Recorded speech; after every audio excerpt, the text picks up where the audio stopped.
Hi, this is Said. I'm gonna explain the infrastructure design for the projects that need to process large CSV file. I'm gonna try to make it short but informative. Let's get into it. I'm gonna talk about the project scenario, the assumptions that I assume, the pipeline itself, talk about the strengths and weaknesses, and what would be the ideal design solutions, and some screenshots of the CDK snippets. So we're going to process the large CSV file up to 5 gigabytes. We're going to do the scrubbing and enrichment. We can assume the scrubbing as a black box. We're going to get the enrichment through our external API. That process for per file is going to take 5 to 10 minutes. And eventually we're going to save or persist our data in the uh, database. And we're going to use all AWS services. The assumptions that I have assumed here is that we are processing tens of files per day, not thousands. The business-to-business authentication already taken care of. Users are acceptable to get the sync result or status. We're gonna also assume that RDS PostgreSQL is already in place. When we expect some kind of rate limits and occasional downtime possible for our external API, we're going to comply with GDPR, and the process must be safe to retry. So it means every time we try the same file, we should get the same result. And we're going to assume that we are using one single region. So the project is started by the client to send the upload request. That traffic is actually initiated from the clients, go to our API gateway, authenticated, and relay onto the Lambda functions. The Lambda functions then gonna create a job in our DynamoDBs for that specific request with the status of pending. And then in return, the Lambda function is going to return back presigned URL to the clients, so the clients can able to send or upload the file directly to S3. That presigned URL could be contained, for example, the locations of where to store the file with the object, like, for example, upload, uh, job ID, and file name. The next phase is going to be the client using that pre-signed URL go and upload the file to the S3. It is important to mention also we have to already configure cores in the S3 to allow that traffic to be accepted. Otherwise, uh, the pre-sign is not going to work. Once the file is uploaded successfully to S3, S3 is going to create an object created event upon completion. We're going to use that to send that notification to our SQS messaging service and create a job in SQS. We also configured SQS in SQS DLQ for the failed jobs. Gonna talk about it a bit later on. Since our processing time per file is 5 to 10 minutes, it is very common to put the use the maximum processing time and double it, and use that number as visibility timeout. So in that sense, we also gonna set our SQS visibility timeout is to 20 minutes, so the workers have enough time to process the job, and we actually avoid double processing the same file. So after that, we also gonna use ECS Fargate to process the jobs that received by SQS or queued in the SQS.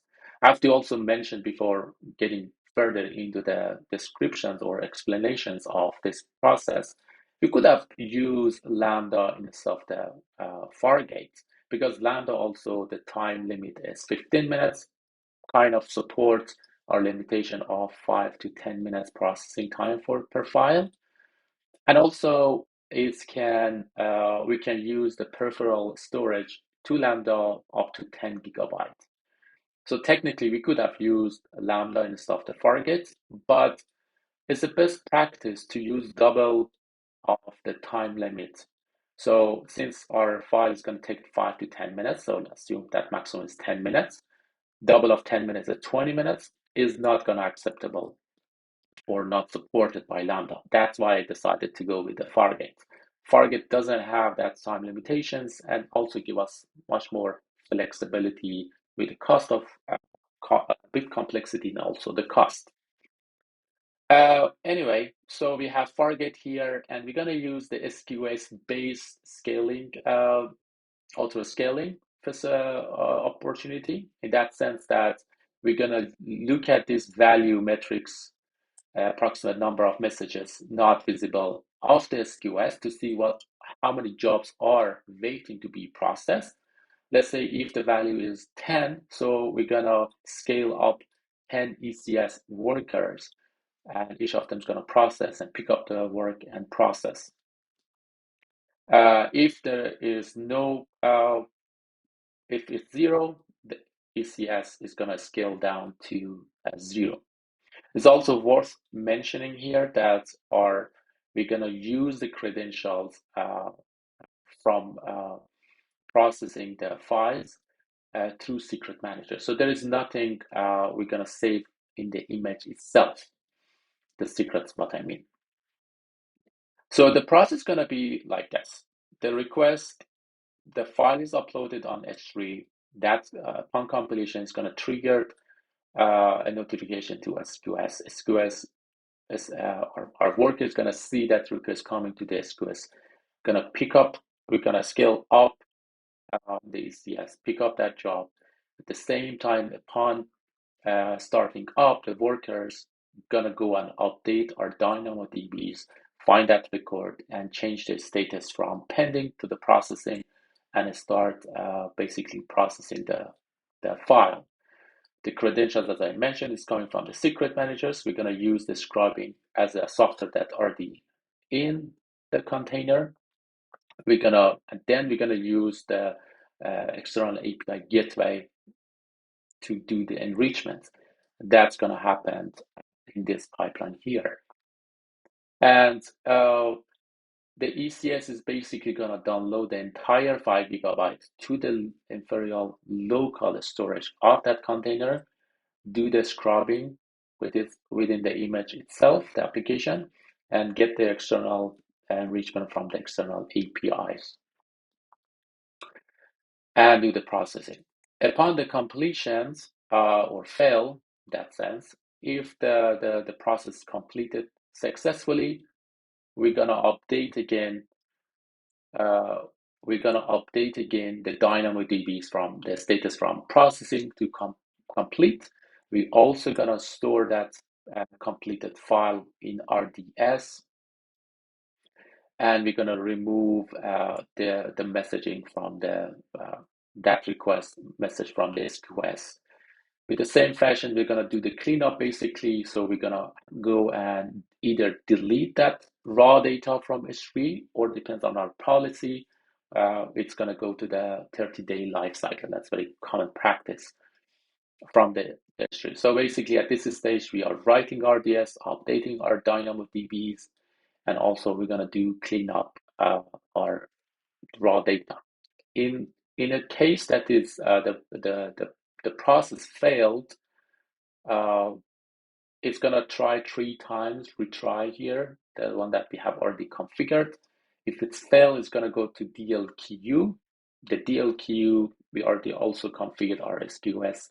When there is a message going to DLQ, we're gonna also fire an alert to the CloudWatch, so engineers can notify and do the next steps accordingly. And of course, the status from process is going to go to fail. And the next step is the clients need to get notified, or basically in our assumptions that since it's a sync, So the client's going to pull for requests. The traffic going to come from this process. The client's going to go through the API gateway, come to the Lambda, and Lambda going to check that record for that particular job and return back whether successful or failed. There are other parts of the architectures is worth mentioning here. We have used VPS and private subnet in this particular part for a very good reason.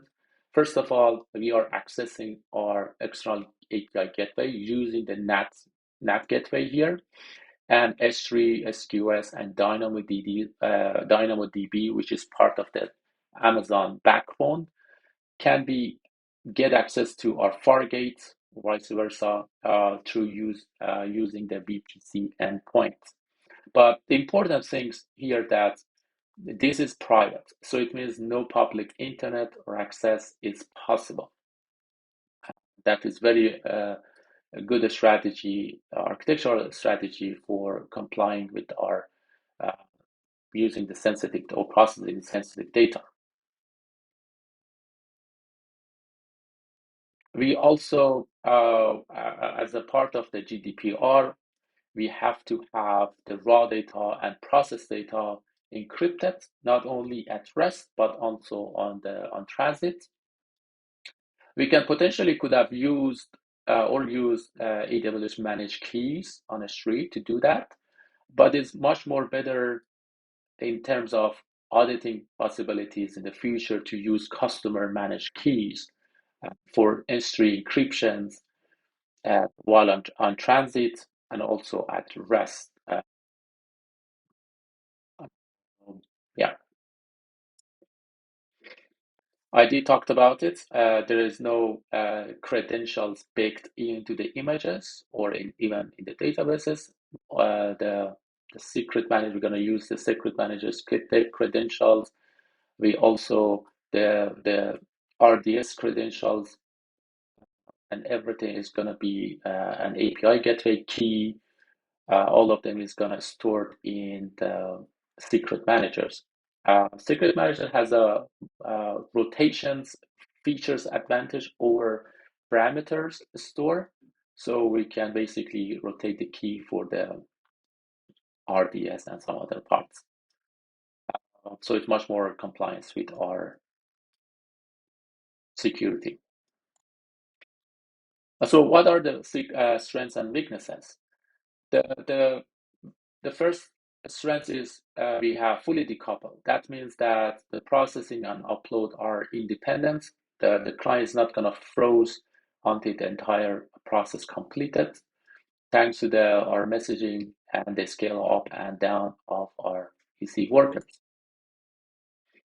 We have resilience in place, so we already have retry processes here in SQS. If the tree fails, it's going to go to the DLQ, but also we have a backup. If it failed, try 2 minutes later.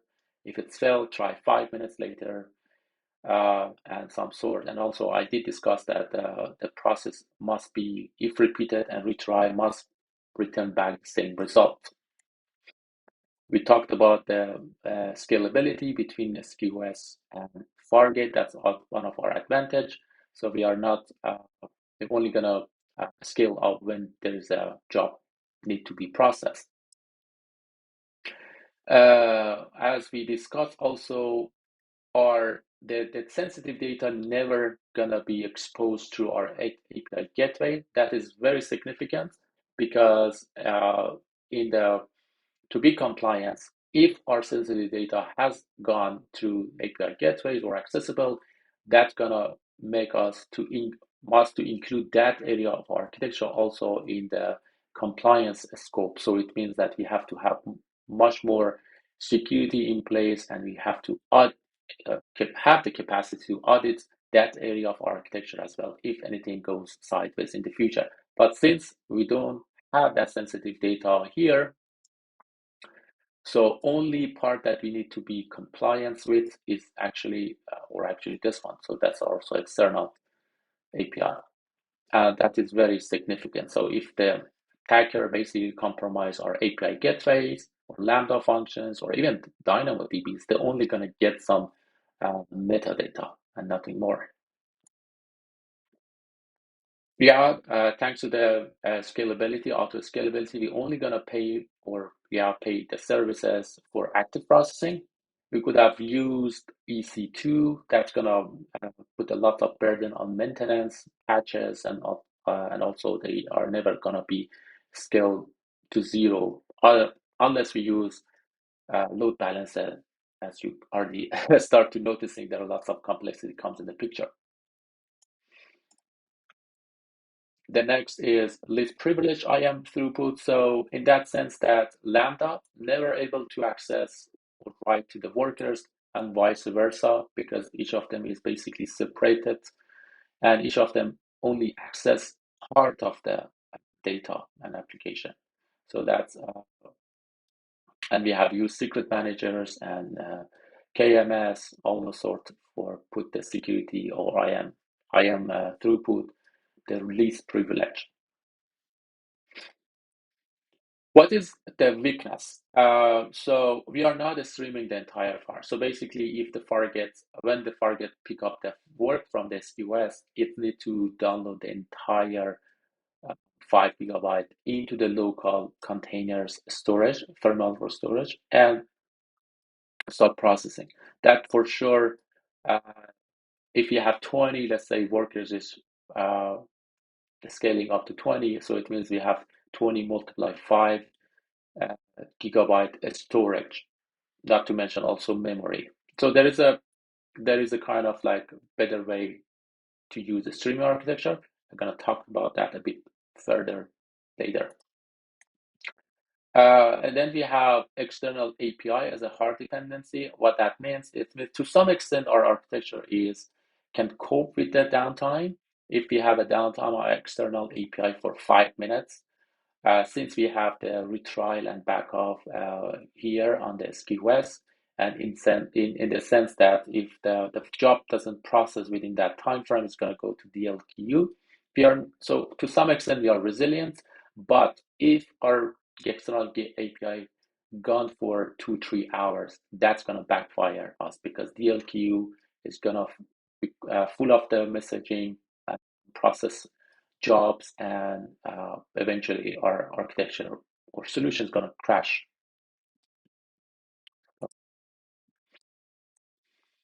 No back pressure. So as you already know, that depends on our AWS account and history. We have a soft limit on how many parallel workers we can run. That's why one of my assumptions at the beginning was we have tens of files per day. So let's say our limitation, if it's 20 and then we have 50 jobs available or need to be processed, we cannot scale up. And that's going to be a big problem and a scalability problem per se. Another drawback of these solutions that the client has to check with every 10 minutes or 5 minutes to see whether the job is done or not. The better way, we use WebSockets. So basically, instead of pooling, we're going to push the notifications. We're going to talk about that one a bit later. Every time that we scale up, the new workers need to be basically active, and that's we're going to have the cold start of 1 to 130 minutes. So it depends on what is our SLA. That's going to significantly, or with that regard, it's going to affect our SLAs and add some latency to the processing the files.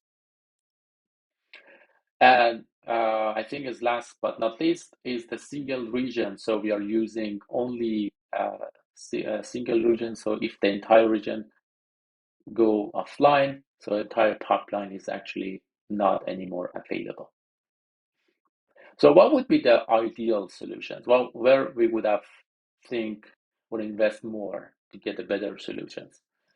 For a start, as I did talked about it a bit, we could have done a streaming process, the CSV, not then loading the entire 5 GB in the ECS. So we actually could have streamed the process in the sense that instead of uploading or downloading the 5G in the containers, we could have divided or split it in different chunks. Let's say we have 10 chunks, and then we get one chunk, give it to the workers, do the processing, another chunks to another workers, and eventually we merge it, and then we save it in RDS. That's gonna eliminate the storage bottlenecks if we have any memory bottlenecks, but also make it the process much more visible, because that chunk is going to come to the workers, do the scrubbing and enrichment, and the has more visibility. But it doesn't gonna affect the processing time for per file. So if it's already getting 10 minutes, it's gonna still get 10 minutes, because we think that we resolve it by streaming the process to avoid the disk and memory bottlenecks if we have any. The second one is exactly to improve the processing time, is parallel chunk processing. So again, in our initial or original solutions, we are uploading the 5 gigabyte to the S3. But what if we actually split that CSV to n chunks of data, and then we streamline the entire operations? So let's put it this way: if our file 5G can be divided into 10 chunks of data, so that means that that each of those chunks gonna be uploaded here. At the same time, it's gonna go through our pipeline and the process. So if one file divided by 10 chunks, since we can run 10 parallel ECS workers here, so the time limit, if it's already take 10 minutes, now is divided by number of uh, uh, workers that they can run at the same time. So if, let's say, we have 10 chunks of the data, and then we can run, it take 10 minutes, and divide by 10, it's become 1 minute. But of course, if we use this way, then we have to bring much more services in place. So we have to, for example, use step functions to deliver different types of requests, different part of requests actually, to different kind of EC workers, or in that case, if you are using Lambda, to use Lambda. And then we have to use fan out, fan in to basically coordinate the merging part. So a bit much more complex design. The third one, yeah, partially I talked about it, the step functions. So currently in our original solution, we are using the SQS-based auto scaling. But if we use the step functions, it's going to give us much more granular control. We're going to create, using the step functions, we're going to create different stages for our machine. So if, let's say, we have validity stage, we have a scrub stage, we have enrichment, and each of those stages we can configure what kind of policy need to be in place, what kind of uh, alerts need to be set. So it's give us much more control, but of course, yeah, it brings much more complexity to the place. Instead of having scrubbing black box applications, we could have used, it depends on if it's support or need, we could have used AWS Macie running on S3 on the raw data. And the good things about using that way, if the Macie identifies some part of the PII still in place, we can get it can get fires and alerts and inform the engineers prior that data even start storing in the RDS. So that could be a defense in depth for compliance per se. Real-time status, I did talk about it partially. So it is stuff the clients asking for the status of the file or the project. We could have used using the WebSockets, in a sense that upon completions or changing the status, that event's going to go to event bridge. The event bridge is going to fan out to different Lambda, then going to use that uses open WebSockets to notify whether the process is failed or successful. The good things about real-time status, so the users have a better UX experience and gonna see the entire process through UI, uh, user interface. And last but not least, if we could have would have better used multi-region active passive solutions, so we could have had cross-region S3 in place. We could have used global tables for DynamoDBs. We could have used read replica for RDS. Uh, and so, but of course, I mentioned active passive in a sense that we use the primary job on the one region, and we use the replica version for basically for backup. Yeah. And there are some snippets on the code. They are very much explanatory. I just put it here for the sake of having a complete documentation. That's for me. Thank you, and have a good day.